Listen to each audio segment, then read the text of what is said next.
Today I'm going to show you all how to complete the Schoolie Mitchell monthly reporting. Now, this monthly report is required by Schoolie Mitchell because all of the sales data at every office must be submitted so that royalties can be calculated. To begin, we're going to start by going to the Schoolie Mitchell warehouse. The link is included in the wiki and is also shown at the top here. And once you get to this page, you're going to log in like so. And then you're going to go to the reporting.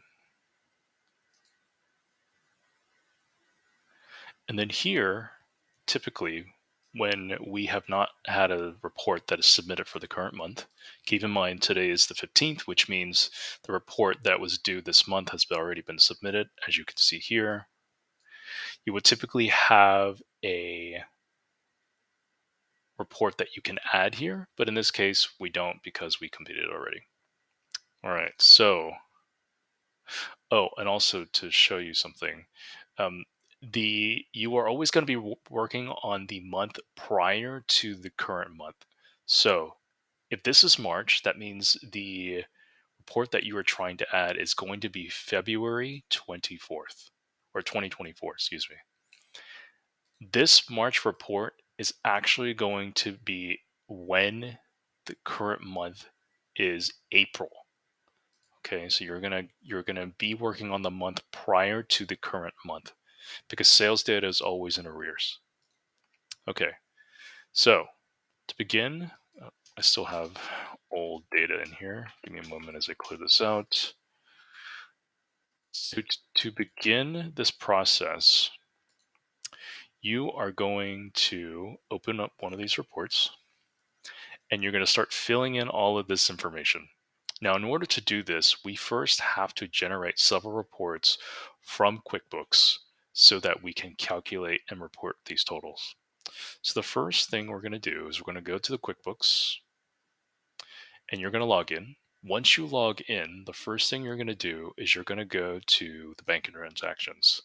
Now, the bank transactions are, and where it's very important for us to first pull in all of the bank data from the bank so that we can mark invoices that have been sent out as paid or outstanding. And we cannot proceed with the monthly reporting until we have pulled in all of this data. So as you can see, I clicked the update button and now it's going to fetch all of this information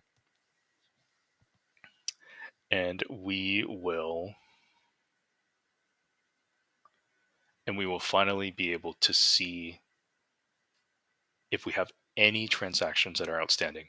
Now, it's very likely the case that all of these are going to blank, that they're going to be that we resolved and we have no new transactions.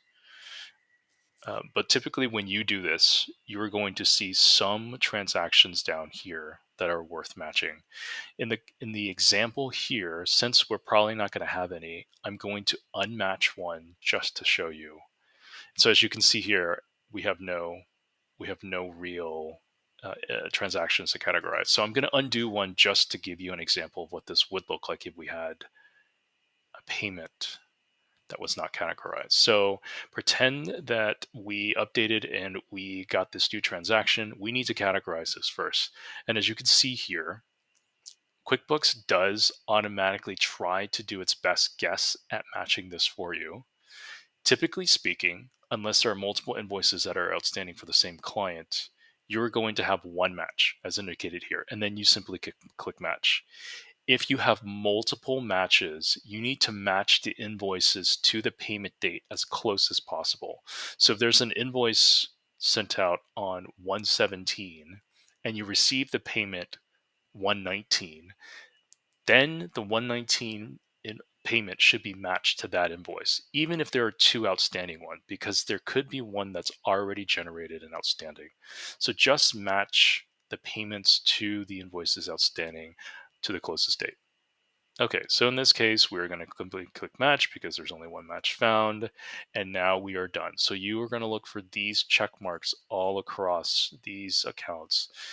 There are going to be some accounts that have this little bang. This just means this account is no longer active. I'll go ahead and clean this up in the future. But for this example, you're going to want to make sure that all of the banks have the green check mark. That means all of the transactions have been categorized.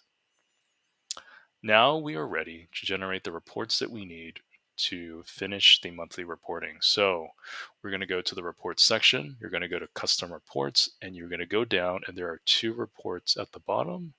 You will simply click export as PDF, export as PDF, and that will give you the downloads for both of those.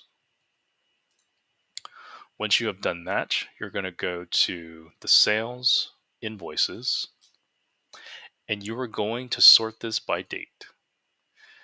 Now, remember which month we are currently working on. So since we are currently in the month of March, we're going to be working on previous month's data. So we're going to be checking all the February invoices that were sent out. Now, a special note, sometimes we have invoices that need to be downloaded separately. That's because Schooling Mitchell categorizes invoices into two types. One, which is a normal invoice, subject to royalty, and then there are invoices that are not subject to royalty, which are down here. So for this case, for the example of a month that would have both royalty and non-royalty or royalty-free invoices, we would first download the royalty invoices, like so. We're going to click on batch actions. We're going to hit print. And then we are going to get all of those invoices in one file. And then we're going to hit save. And then you are going to save it as invoices.pdf.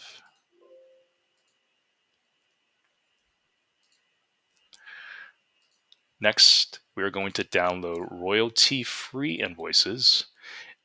The wiki will list the invoices that are royalty-free, but for this example, and at the time of this video, there are only two types of royalty-free invoices, which are for Seth and Mary. Let's pretend that this is February, because typically, but these were not, these were in December. But for the sake of giving you an example of what royalty-free invoices are like, we would select these two, and we would also do print, and we would save them.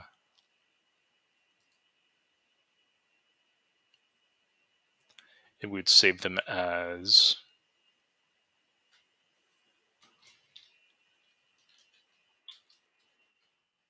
royalty exempt invoices. Okay, so now that we have that, there's one final document that we have to gather, and it is the bank statement. So in order to do that, we are going to log into the bank. You're going to do that first by going to homestreet.com, shown here at the top. At the time of this recording, we are using HomeStreet. That may change in the future, so this video will still apply. Just simply visit the new bank website. And we're going to hit login, and we're going to go grab this bank statement. So at HomeStreet, I'll show you again, the login button, and then you click business. Once you click business, you are going to log in, like so.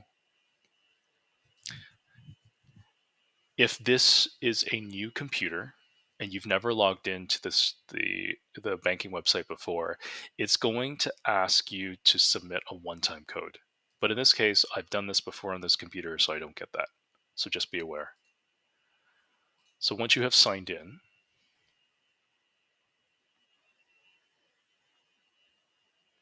we're going to go to reports, statements and documents. Make sure that the account type is selected for the checking account. You don't report on the savings, just the checking. And you're going to click the month of the statement that you want. So February. Again, this is March, so we're working with the prior month's data, February. And then we're going to save it as HSB checking.pdf. Okay, great. So now we are ready to submit this data. So the billings, in order for you, the total for this category is going to be the invoice list by date. If you open it, you're going to add up all of these invoices here.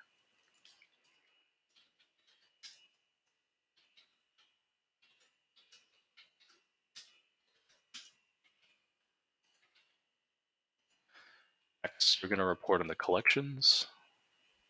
The collections is going to be the total of all of the invoices in the collections by date.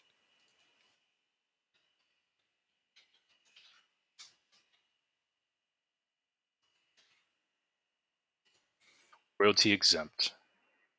So royalty exempt, as I mentioned in the example, uh, just when we were in the QuickBooks portal, is going to be the total for the royalty exempt invoices.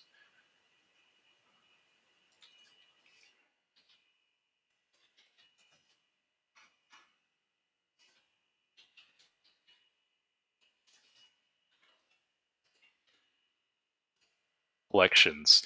If the royalty exempt invoices were paid this month, or in the prior month we had reported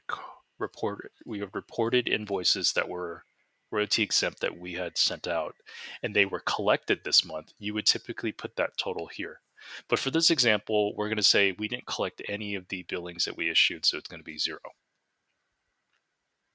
Production fees. This is always blank for us. You can ignore this section. Same with this EPP. We don't do anything here.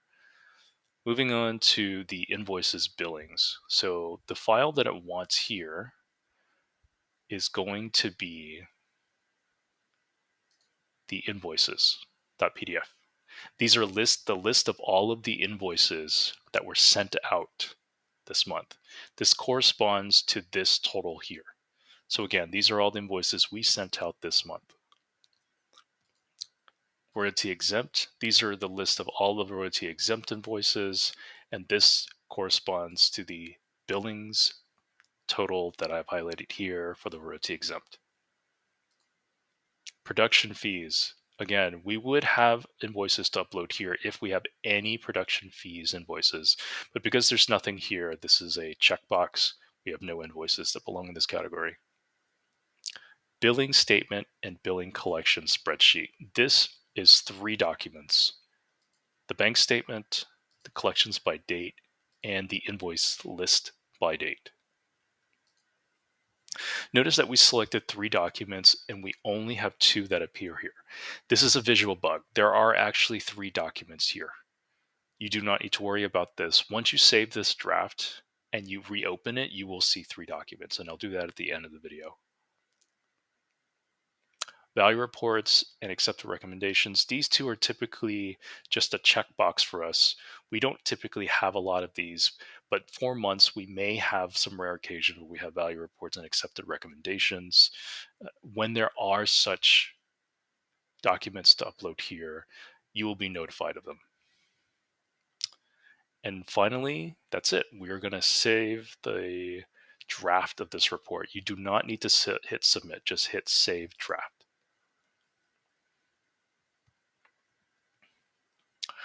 Once you have saved this draft, I'm going to open this again to show you the visual bug. You'll notice now that we have 3 documents here. So you do get 3 documents, and it will only show you 2. Once you have completed this section, we are going to go to the monthly client reporting as shown up here. Now, typically you're going to have a new report that you can add here with a new add button. But again, we've already submitted the report for this month. So we're going to open an old one just to show you what it looks like. And this is what it looks like when you open it. For us at this office, we are always 0. We're almost never going to have one of these. So you can just open this and then you can hit the submit button here. You don't save draft for this. You just simply hit submit for this. And that will complete this report. Once you have completed both of these 2 types of reporting, the monthly billings as well as the monthly client reporting, send an email to notify that you have completed this task so that the draft that you have saved here can be reviewed. And that's it. You've completed the task for the monthly reporting for Schooling Mitchell.